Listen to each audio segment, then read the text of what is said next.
Hello, and welcome to the Maple Moon podcast.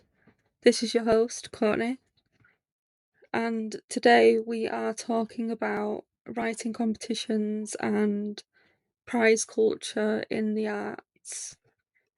So, related to that, I have a journal entry from the 6th November, so just under a week ago. Now, there's part of it that I can't read because it has names and stuff about the people, but I can read you this. Says, because I'm on my period, my frustrations and anger bubble up strongly. I've been passed over for prizes again, rejected by everywhere I've submitted, and being told that I have no career. With being ignored, it makes you question yourself. Why am I always forgotten about? What do I need to do to be taken seriously? Now, this is something I've been thinking about for a long time because with the Booker Prize the other night, you look at the Booker Prize and you think, all the tables, the champagne, the goodie bags, the media, like the whole thing surrounding prizes is just, it can really get you down, I think, as a writer. Because if you look at any article about how to be a successful writer, one of the things listed will be enter prizes. And it's just, it it's really frustrating because all prizes do is rely on subjective opinions. And from my experience, I've been submitting on and off for 8, 9 years to these competitions. And from the experience I have, you will, if there is a judge on there that doesn't like cats, for example, and you submit a poem or a story about a cat, you're not even going to have your work read. That's it. If you write about cats, well, I don't like cats. So that's that. That is how sort of pathetic and subjective the judging can be. And so when you see these articles talking about, oh yeah, you need to enter these competitions, why? It honestly, the so far I have Literary Lancashire Award in 2021. I came runner-up. I submitted my previous poetry collection, The Maggot on Maple Street, for the Independent Poetry Book Awards. That was that 23? And that was shortlisted, didn't win, but was shortlisted. Now I've been shortlisted, longlisted, and come runner up and third prize. So I've technically placed, but not in the big ones, not in any of the big ones. Literally, I've had one that came back with a little tick box checklist of reasons why your poem may not have won, and they ticked for me was obscure because for some reason the poetry world hates complexity and hates for the reader to work at understanding a poem. When I look at a poem, I don't expect the writer to work for me. I'm going to work for the writer. I'm going to read that poem. I'm going to look at what they might have meant. I'm going to infer all the references they might have used. And speaking of references, Miss Lexia recently put up a blog post which I found quite depressing, I suppose. And actually, they did a few slides on Instagram. This will all be linked in the show notes, but I'll read it to you now. 10 tips for writing a winning poem. Number 1, choose unusual subject matter. A surprising idea or unfamiliar image may be enough to get your poem onto the shortlist. Okay, fair enough, I guess. Number 2, start with a hook. Plunge straight in with a phrase to grab your reader's attention and make them want to read on. Try excising your slow first stanza. Now, what are we doing here? Are we writing because we love it? Or are we trying to basically rig the lottery? Number 3, it must make a point. You don't need to carry a placard, but you do need to expand the reader's understanding in some way. Why? Why do we need to do that? Who says we must do that? Number 4, minimize description. Try using verbs instead of adverbs or adjectives to convey the effect you're after. You'll quicken the pace without cluttering the poem. Now, I'm just going to carry on and I'll come to comments at the end. Number 5, expunge every cliche. Stock phrases add no meaning and waste precious space. Test every word and phrase for predictability. Okay, I can see that one. Number 6, outlaw abstract words. Keep your poem concrete. Make it appeal to the senses. Poems gain much of their resonance by generating images that appeal to the unconscious. Number 7, make it clear. And number 8, avoid obscure references. A competition poem can be complex and oblique, but don't prevent the reader from entering the poem's world. Number 9, end with a punch. Number 10, choose a tantalising title. I mean, it's a load of just bull. So, if you think about all these great writers in the past, Sylvia Plath, who I talked about last week, Auden, Owen, Tennyson, Chaucer, so many of them. Do you think, right, when Plath and Hughes were sitting there and writing their work that would go on to win awards, that they were sitting there going, oh, well, what would a reader enjoy? What would a writer like? I know. Oh, I'm not going to use that reference to Medusa like Plath often did, or Hughes would say, I'm not going to reference mythology. That's too obscure. No, too obscure that people won't get it. They can't be bothered. So I'm going to simplify my work at the expense of my integrity for the sake of winning a competition.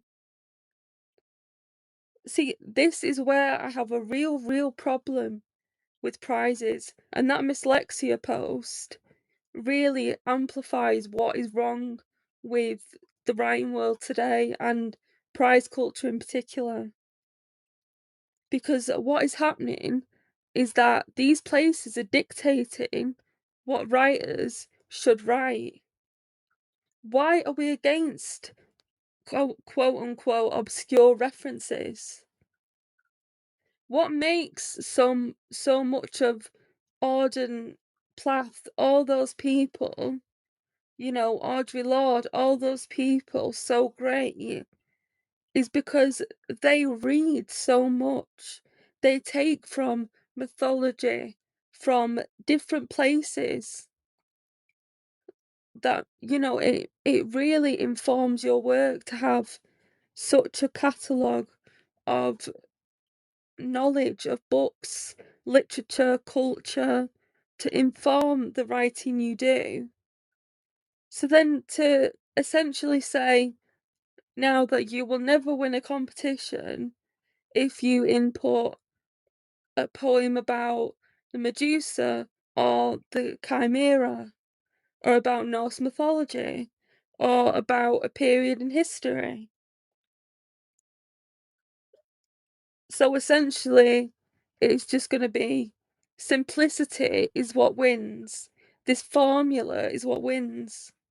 And actually, in a way, dyslexia and others like them, because I had seen a post similar to that before, they've done me a favour. Because I've been feeling really quite bad about the whole thing. But now that I think about it, I think, do I really want to win a competition by writing to a formula or writing to a standard that is not high and is not mine? Do I really want to win that way? So let's say tonight I write a poem basically based on what's previously won. Simple, stripped down, nothing at all like how I write. And let's say it wins. How am I going to feel? Oh, yeah, I've got all this exposure, but for a poem that I can't stand, that isn't my voice at all. And this is why these things need to change. You know, people, and on YouTube, like if we go from poetry to books and novels now, when I look on BookTube, you know, I watch a lot of BookTube, a decent amount, you know, and I see I'm more on the classic side because most my reading consists of 90% classics, 10% other, which includes a decent amount of non-fiction. I read quite a lot of non-fiction, and then miscellaneous because it can be sometimes contemporary fiction. Very rarely. I just never find they satisfy what I'm looking for. And then other ones are really just odd, random books that I find that make up the 10%. But I see a lot of people reacting to the Booker Prizes, they read the shortlist. People are so focused on prize-winning things that they forget that actually the things that don't win prizes are the most interesting of them all.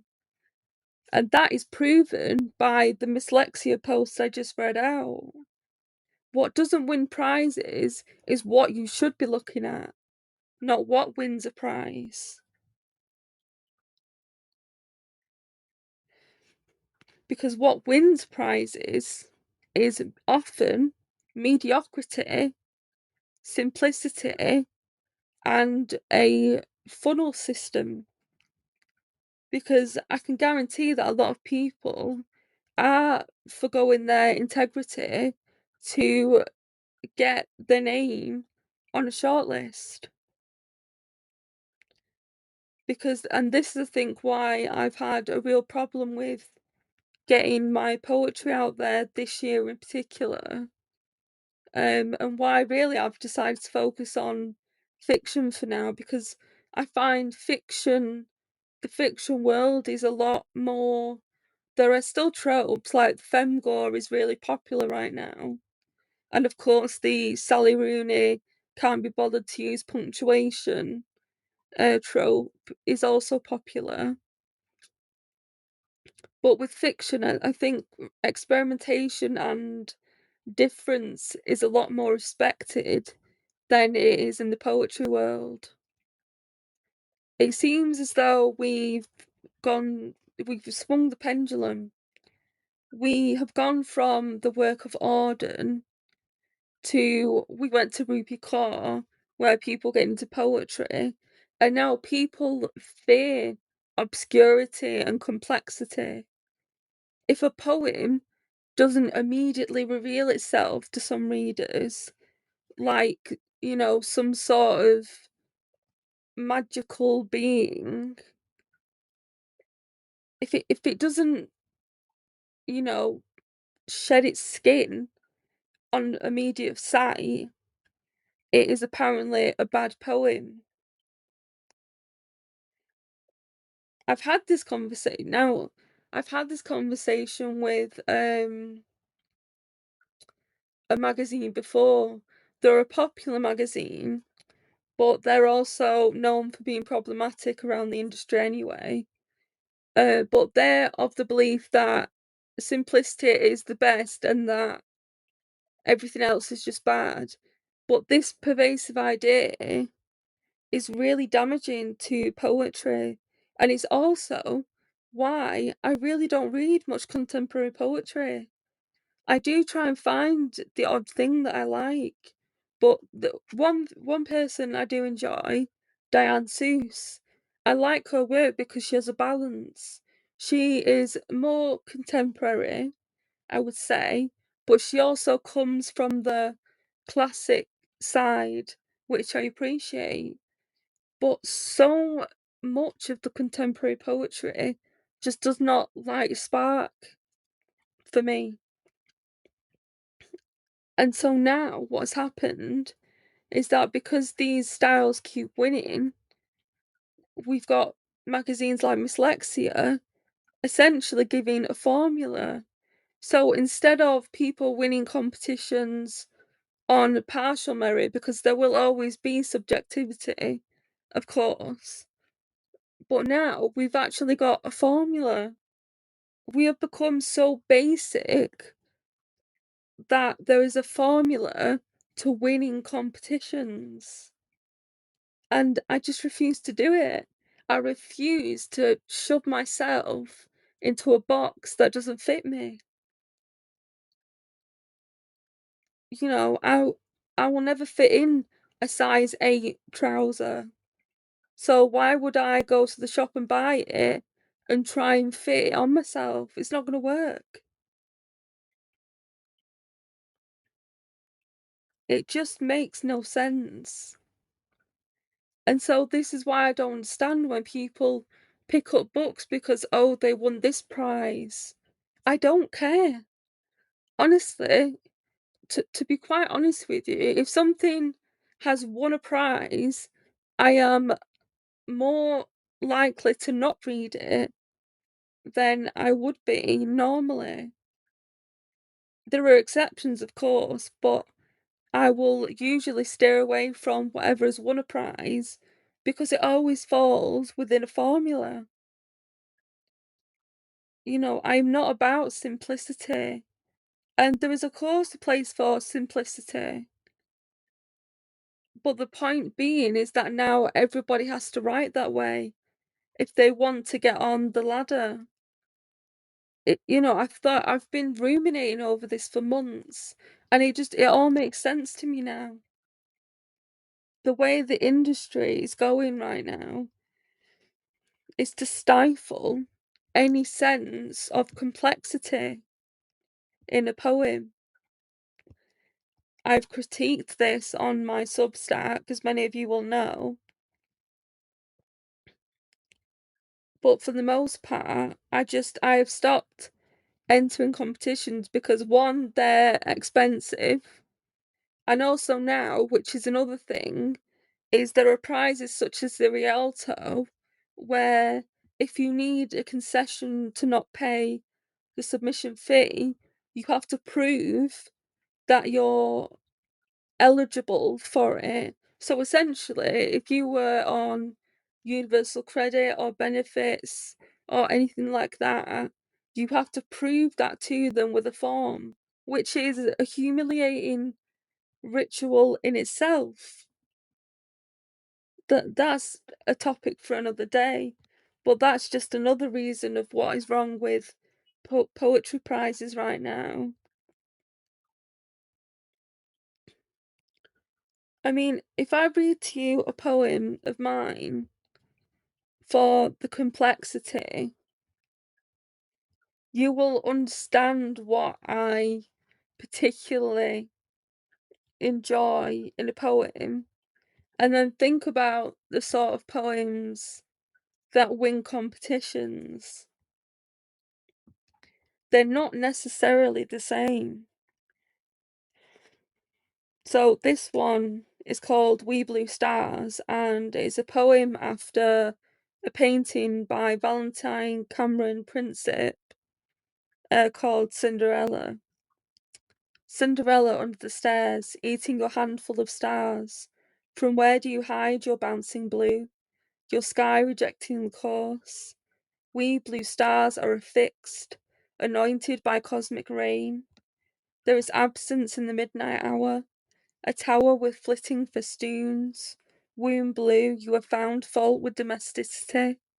have accrued a loaf of embitterment, as finite as milk cap, but a dream is an electrocution.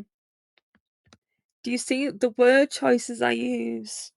You know, embitterment, finite, accrued. These more technically challenging words enhance a poem. And it's often why I get put off by a lot of poems, because personally, I think poetry is all about playing with language. So I'm not going to use the most simple words for a poem, at least not very often.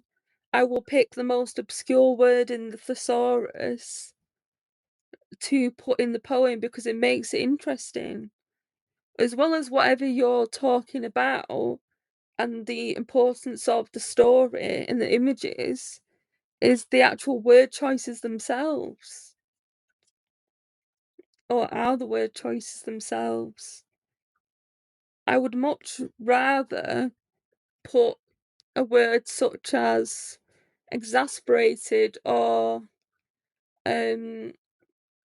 furious or incensed in a poem than angry. You know, the angry rain came lashing down sounds less appealing to me than the incensed rain came lashing down. Do you understand what I mean? So with competition and prize culture, I think so much has to change for things to be rectified, because these posts about how to win competitions just feel it's quite sad, and it makes you lose hope, really, because now you don't think that you can get anywhere if you don't essentially forgo your integrity and just write to a brief as I don't want to write to a brief. I want my poetry to be seen for what it is, the complexity it has, and also placed for that reason. But to see now we have formulas for things, and that some of my work is being so it's obscure or pretentious, it's indicative of the dwindling poetry scene. There is we should be able to reward different kinds of poetry, but it seems no matter what poetry competition you enter, it's always the same formula. The poems that I've won the last few years of the National Poetry Society competition are just nothing for me. They're simplistic, they're very bland, and what gets selected in the Poetry Society, I did actually subscribe to the poetry review, but I stopped because everything in it is just bland, and it's the same poem for 10 pages. It's just a different variation of the same thing. So I'm also saving money, but I'm saving heart as well, because I just can't keep doing it. I can't keep entering these competitions, having hope, and then being disappointed. There's not one time I've actually looked at a women poem and thought, you know what, I can see why that won. And that's not through ego, it's just a case of I've not found anything that I like. I think the previous year, the one just gone of the National Society, there was one poem which was a ghazal, sorry, and it was about Halloween. I remember it was a spooky one. Um, and it was like a runner-up or highly commended, and that one should have won. That one actually had something interesting about it. Let me just, because I want to find that, but while I find that, I just want to talk about sort of my history with prizes. See, growing up, I've never won anything. Anything I enter, I lose. I never seem to get anywhere. And after a while, it can just really get you down. It becomes, you know, this sort of stick to beat yourself with. You constantly enter, you get all your hopes up, and then just nothing happens. And then not to mention the fact that we've got journals specifically sourcing prize winners because for some reason that means that your poem is automatically better than everybody else's, which isn't true at all. And it's just really, really getting on my nerves.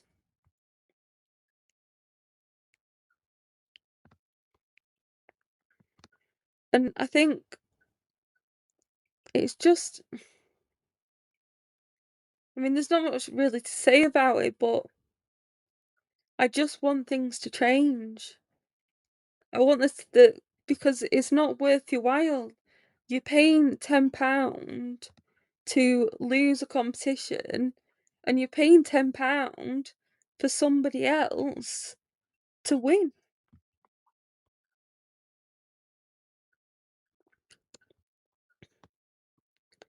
Because that money goes into the pot for the prize pot. That is what happens.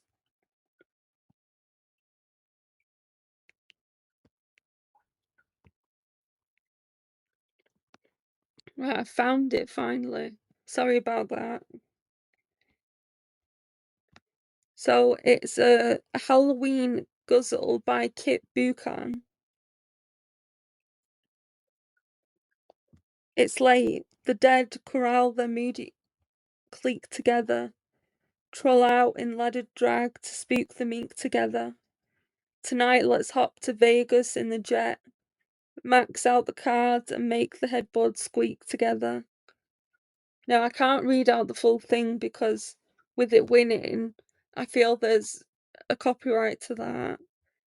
For safe for me wise, but that one I will link below. But if you hear that, there's something interesting about it, and the guzzle, is a form I love anyway. But I just think we need. I suppose that what the point of this is that I miss the potentially erudite nature of poetry. I think it's so much more interesting when you can see the influence of other literature on a piece of work. You know, Mary Shelley starts Frankenstein with a quote from Paradise Lost. It's much more accepted in novels to have all these references to perhaps Shakespeare, but for Plath to write Full Fathom 5, influenced by The Tempest, it's seen as something that would put a reader off. But if you're a reader of poetry, why are you so averse to reading a poem over and over again or thinking of it like a puzzle?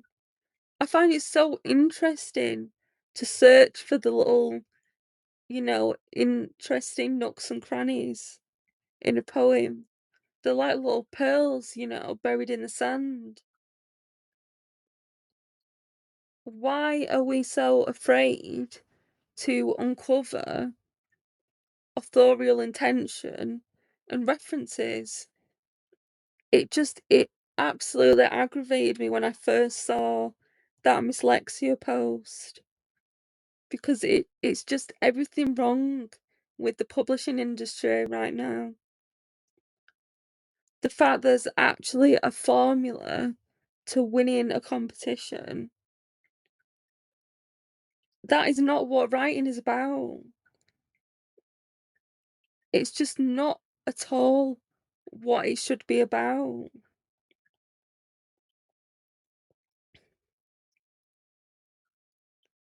We should be welcoming experimentation, and people are so afraid of abstraction. It's unbelievable. Why abstract things are for you to ponder? A poem is about pondering.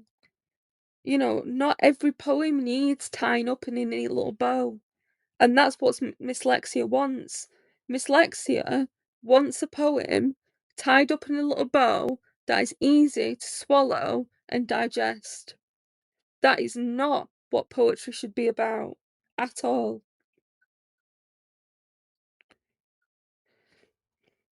It's a real sad state of affairs right now, and it's really led to a lot of personal questions about where I want to go with things in the poetry world. It's why I've gone to fiction for now, because I'm at a crossroads, really. Until things change, I don't think there is a career for me in poetry, because the things I write don't win competitions. It's just not. I just get passed over, overlooked. So I've kind of given up that as a dead end. I might go back to it one day, but for now, I'm just trying to work on some fiction work, and explore that. But I really am at a loss as a writer at the minute because of the way the industry is working and the way mediocrity is rewarded, and just this focus on prize culture is really damaging as a writer to mental health, to be quite honest, and damaging really to the future of poetry itself. And that's really where I come to the end and have to say about it. Um, just to wrap up, if you're interested about my current reading, I've been reading Doris Lessing's The Golden Notebook. I got a second-hand copy recently, and so I've been reading that on and off. I've been a bit of a loss at the minute. What else have I been reading?